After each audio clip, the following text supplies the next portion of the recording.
Teología es el estudio de temas importantes tales como Dios, Cristo, la Trinidad, el Espíritu Santo, el plan de Dios.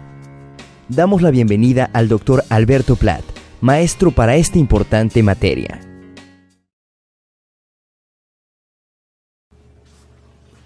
Desde los tiempos más antiguos, el hombre se ha preocupado por saber de su origen.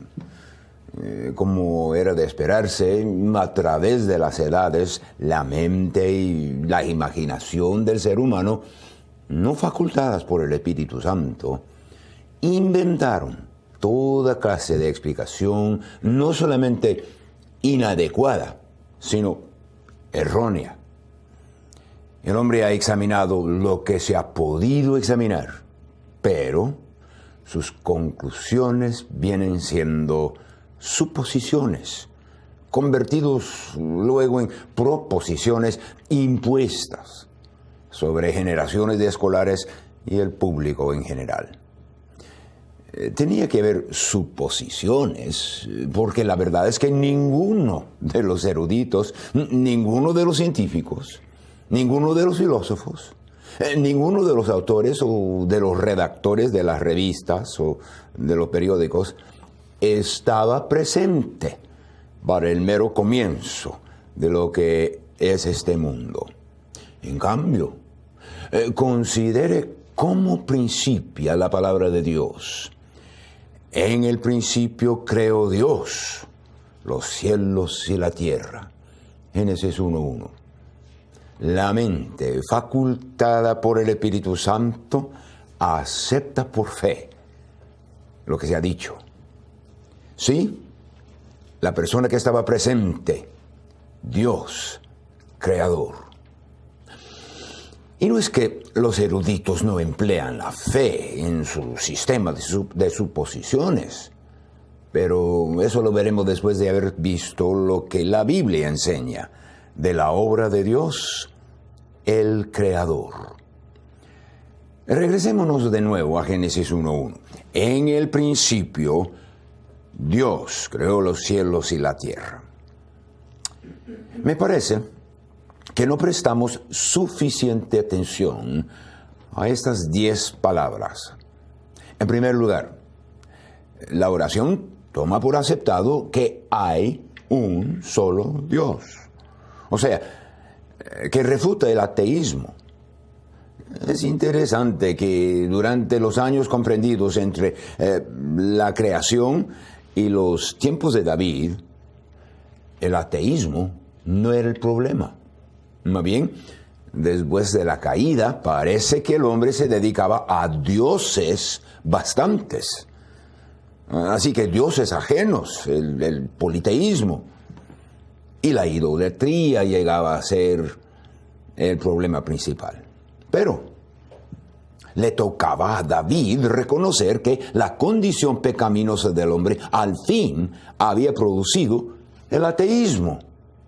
David escribió: dice el necio en su corazón, no hay Dios. Salmo 14:1. Sin embargo, desde Génesis 1:1 se proclama el monoteísmo, refutando el politeísmo. El verbo crear, en tercera persona singular, no admite de más que un solo Dios creador. El versículo también refuta el humanismo, ya que es Dios el enfoque y no el hombre. Además, la Biblia enseña que la obra creadora de Dios es una que empezó solamente con la palabra de Dios. Es decir, no había materia y de la nada, en el principio, Dios creó los cielos y la tierra. Génesis 1:1. El autor de la epístola a los Hebreos escribió: por la fe entendemos haber sido constituido el universo por la palabra de Dios. De modo que lo que se ve fue hecho de lo que no se veía. Hebreos 11:3. El hombre puede fabricar o hacer, pero la palabra crear en la Biblia se reserva exclusivamente para Dios. Bueno, antes de proceder a la consideración de la creación del hombre, pero siempre a base de la verdad del Dios creador, aquella verdad comunicada en Génesis 1:1, tenemos que introducir el tema de los ángeles. Ese tema cabe aquí porque los ángeles son seres creados por Dios antes de la creación del hombre. Pero la Biblia no especifica el tiempo exacto. La palabra ángel significa mensajero, una orden muy distinta en la creación de Dios. En Colosenses 1:16, San Pablo comenta, porque en él fueron creadas todas las cosas, las que hay en los cielos, las que hay en la tierra, visibles e invisibles, sean tronos, sean dominios, sean principados, sean potestades. Todo fue creado por medio de él y para él. Hebreos 1:14 los describe como espíritus ministradores, y aunque dotados de las características de individualidad o personalidad, es decir, intelecto, sensibilidad y voluntad, no tienen la forma humana. Habiendo dicho esto, es cierto que una que otra vez, a través de las Escrituras, y conforme a la voluntad de Dios, naturalmente, para esa ocasión aparecen en forma visible y aparentemente humana. Génesis 19, y aquella visita a los ángeles, de los ángeles a Lot. Las Escrituras también nos cuentan de otras características, a veces visibles, como son sus alas, vistas por Isaías en el capítulo 6 de su profecía. Además, de acuerdo a Hebreos 12:22, hay muchos millares de ángeles. Un número que no crece, puesto que no tienen la capacidad de reproducirse, según Marcos 12:25. Las Escrituras no hablan de ángeles bebés. Tampoco se disminuye su número, puesto que no mueren. Lucas 20:36. Las Escrituras identifican por nombre al ángel Miguel, al ángel Gabriel, al ángel Lucero. Miguel es el único identificado como arcángel, aunque posiblemente hay otros. Uno de estos seres espirituales están identificados por su ministerio. Por ejemplo, los serafines parecen ser asociados con el culto y la alabanza de Dios, Isaías capítulo 6, mientras que los querubines fueron asignados la defensa de la santidad de Dios, Génesis capítulo 3, versículos 22 a 24. En cuanto a los ministerios de los ángeles, supongo que el ministerio asociado con la vida y ministerio público de Jesucristo es el más conocido. La lista incluye la visita angelical a María antes de la concepción en Lucas capítulo 1, el anuncio de los ángeles a los pastores en Lucas capítulo 2, los ángeles sirvieron a Cristo después de la tentación en Mateo capítulo 4. Un ángel le fortaleció en Getsemaní, Lucas 22. Y fue un ángel quien quitó la piedra de la tumba en Mateo capítulo 28. Hoy día, aunque no somos conscientes de su presencia, de acuerdo a Hebreos 1:14, los ángeles tienen un ministerio a los creyentes. ¿No son todos espíritus ministradores, enviados para servicio a favor de los que serán herederos de la salvación? En el futuro, los ángeles estarán involucrados en los juicios que caerán sobre las naciones durante la tribulación Apocalipsis, capítulos 8, 9 y 16. Ahora el lado oscuro del tema de ángeles. Satanás, conocido también por los nombres el diablo, Beelzebú, y aún los títulos Dios de este siglo, príncipe de este mundo. Satanás fue creado un ángel con el nombre de Lucero. El hecho de haber sido creado demuestra que no era ni es igual a Dios, sino que tenía un principio, un comienzo, como los demás ángeles. Igual a ellos, Lucero era, y por ende Satanás es, un espíritu individual, con los elementos de personalidad. Además, la descripción bíblica de Lucero, antes de su pecado, lo pinta a colores extravagantes. El sello de la perfección, lleno de sabiduría, acabado de hermosura. Y sigue la lista en Ezequiel 28, hasta mencionar que su alto puesto delante del Dios verdadero era querubín, grande protector en el santo monte de Dios. Pero en el mismo capítulo se encuentra la frase fatal que proporciona el comentario bíblico del origen del pecado. Hasta que sea yo en ti, Lucero, maldad. ¿Y cómo era el pecado de Lucero? Su pecado era la primera manifestación de lo que sería el verdadero carácter del pecado de allí en adelante. Rebeldía contra Dios, promovido por el orgullo propio.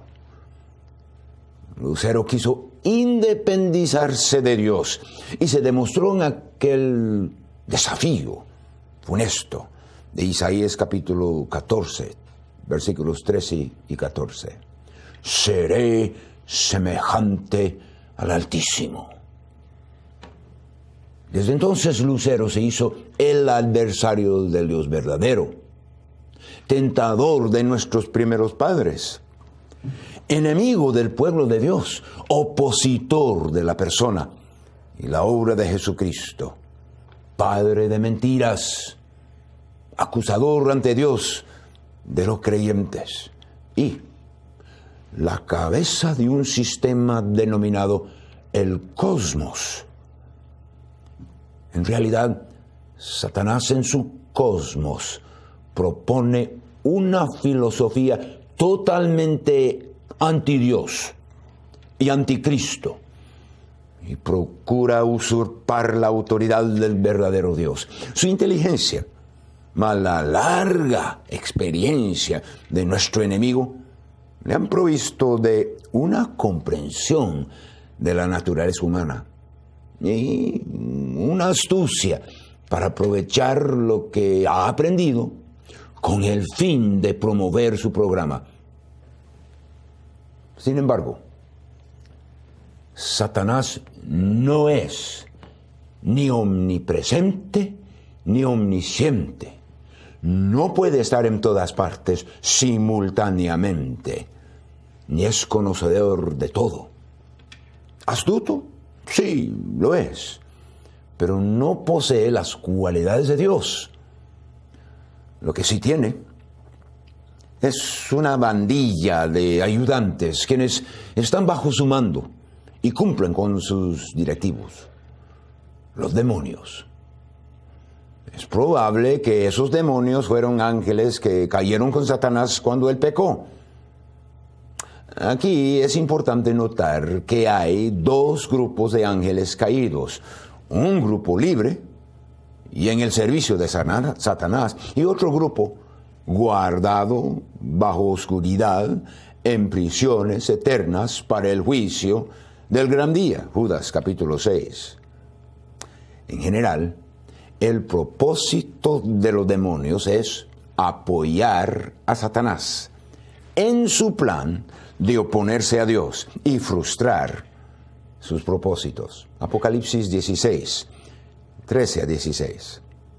Conviene notar aquí también que Satanás ha sido juzgado ya, por cuanto el príncipe de este mundo ha sido ya juzgado. Juan capítulo 16, versículo 11.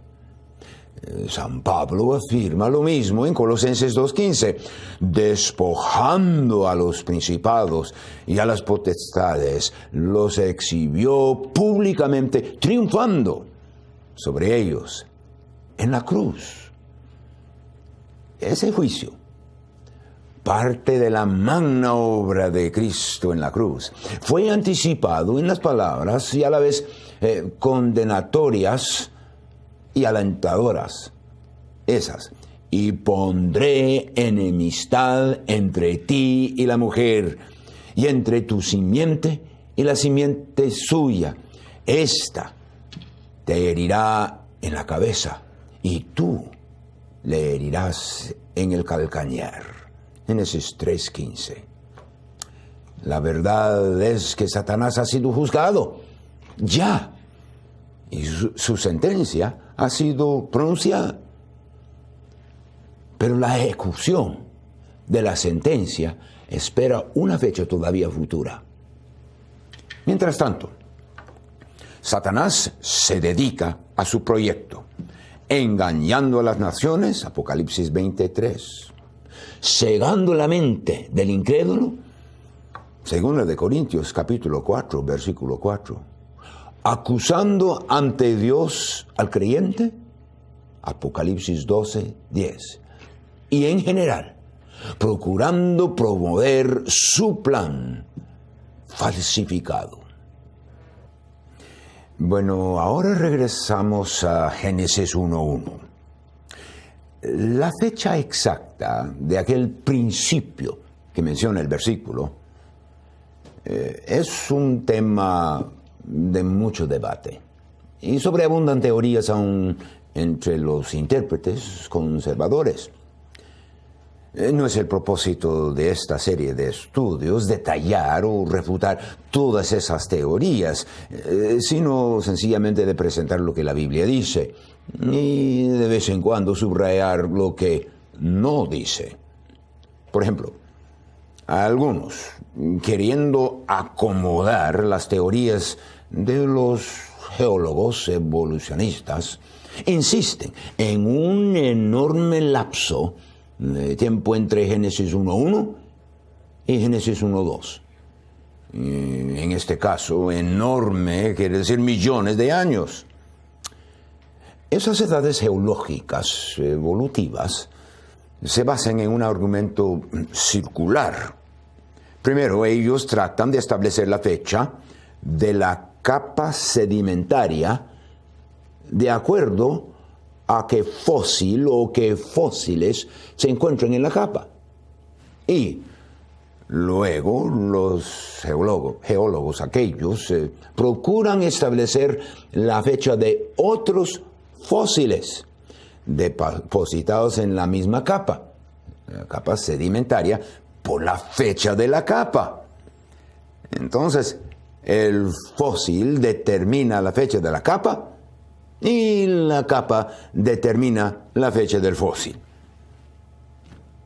Y como su sistema requiere miles y miles y hasta millones de años, unos intérpretes de la Biblia decidieron dejarles a los geólogos evolucionistas sus múltiples millones de años en un supuesto intervalo entre Génesis 1:1 y Génesis 1:2. Pero, ¿qué es un fósil? Sino algo muerto, preservado en estas condiciones. Y la Biblia dice que la muerte fue introducida por el pecado de Adán. Por tanto, como el pecado entró en el mundo por un hombre, y por el pecado la muerte, así la muerte pasó a todos los hombres, por cuanto todos pecaron, Romanos 5:12. Así que la teoría de un intervalo entre Génesis 1:1 y 1:2, de cualquier duración, caracterizado por la muerte, no concuerda con la enseñanza de la Biblia, puesto que la muerte entró hasta después de la creación de Adán. Es nada más un punto en una serie de ellos que no apoyan la teoría de la evolución. Convendría examinar esos argumentos, pero los vamos a tener que dejar para una clase de apologética. Solamente comentamos aquí que en algunos casos específicos, el producto de la mano creadora de Dios era maduro ya. Por ejemplo, árboles y plantas con su semilla en él. Génesis 1:11. El árbol era maduro con semilla ya.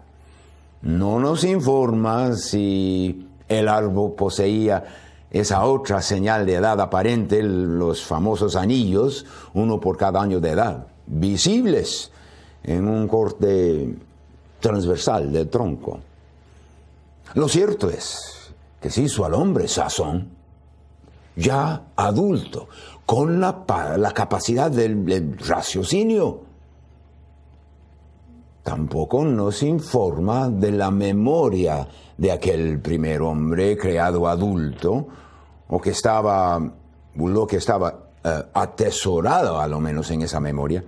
Obviamente, Dios le había capacitado al hombre para cumplir con su mandamiento de ponerle nombre a los animales. Y esos nombres el hombre podía recordar. Le dio al hombre las direcciones para vivir en el jardín. Y eso también demostraba la capacidad de la memoria del hombre, porque por un tiempo cuidaba el jardín. Es así que el hombre fue creado hombre maduro, con todo lo que indicaría una edad ciertamente aparente. Sería lógico pensar lo mismo del árbol, de las rocas, de los animales, y así del mundo entero y lo que contiene. En otras palabras, no hubo necesidad de los millones de años postulados por aquellos evolucionistas para que el hombre estuviera creado sazón y cabal. Otro factor que entra en la discusión aquí es aquel de los días de creación, introducido en Génesis 1 con la fórmula: y fue la tarde y la mañana el día tal. El punto a discutirse es si fueron días de 24 horas o si la palabra día se refiere a una edad.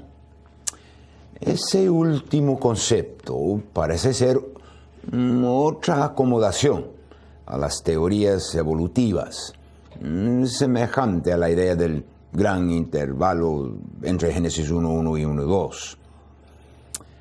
Y como en aquel caso, tendremos que citar que esas supuestas edades geológicas, con sus miles y miles de años, y con su historia de fósiles, para la cual la muerte es indispensable, están en total desacuerdo con la Biblia. En primer lugar, ante semejante tragedia de muerte y destrucción, ¿cómo se podría decir en Génesis: y vio Dios que era bueno? En segundo lugar, como hemos notado, la muerte no fue introducida hasta el pecado de nuestros primeros padres. Por el momento, tenemos que ponernos al lado de aquellos eruditos bíblicos conservadores quienes han calculado la edad de la Tierra a base de otros principios. Primero, querían interpretar a base de acuerdo con el sentido normal del texto de Génesis. Segundo, de incluir los resultados catastróficos de un literal diluvio universal. Y tercero, combinar todo eso con las mejores cronologías bíblicas. La Biblia no permitiría una fecha de la creación del hombre más allá de unos 10.000 años antes de Jesucristo. Ahora, en el sexto día de la creación, Dios dijo: hagamos al hombre a nuestra imagen y conforme a nuestra semejanza. Génesis 1:26. En Génesis 2:7 nos presenta todavía otro detalle más al respecto. Entonces, Jehová Dios formó al hombre del polvo de la tierra y sopló en su nariz aliento de vida, y fue el hombre un ser viviente. Con términos como imagen, semejanza, polvo y vida, más los verbos como hagamos y formó, tenemos la introducción a la antropología bíblica. Presentan el plan, el proceso y el producto de la obra creadora. El hombre, un ser viviente. Ese hombre fue creado un ser completo, material e inmaterial, de acuerdo al diseño divino. La parte material del hombre fue expertamente formada del polvo de la tierra, con el fin de ser el vehículo perfecto por la expresión de la parte inmaterial, hecha para la comunicación y comunión con Dios. Aunque Dios es espíritu, San Juan 4:24, el cuerpo físico material del hombre fue diseñado para reflejar a nivel finito lo que su creador hacía a nivel infinito. El ver, el oír, el hablar, el mover. En este sentido, imagen o semejanza se aplican al cuerpo del hombre, pero también se aplica a la parte inmaterial, porque al fin y al cabo el ser humano es una unidad, alma y espíritu, el corazón, la mente, la voluntad, todos son facetas de la parte inmaterial del hombre. Muchas veces es difícil distinguir el uno del otro, pero todos tienen su lugar y los términos se emplean a través de la Biblia. Finalmente, en la formación del hombre, Dios sopló en su nariz aliento de vida. Génesis 2:7. El autor de la vida comunicó a la parte inmaterial, a la parte material y aún más, porque el hebreo tiene la palabra vidas en plural en vez de vida singular.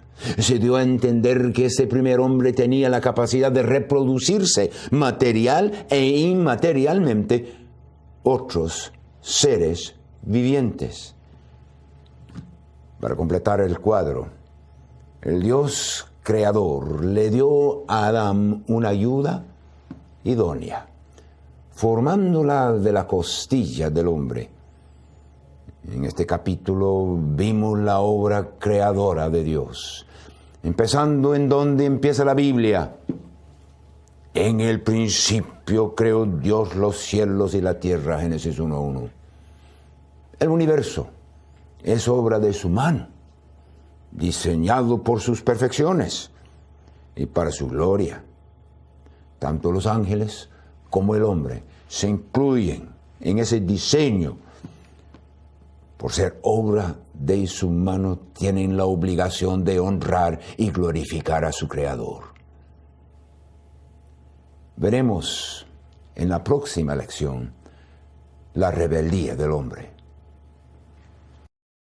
Gracias, Dr. Platt, por guiarnos a través de lo que dice la Biblia acerca de la teología. Estudia tus notas y prepárate para la siguiente lección. Hasta entonces.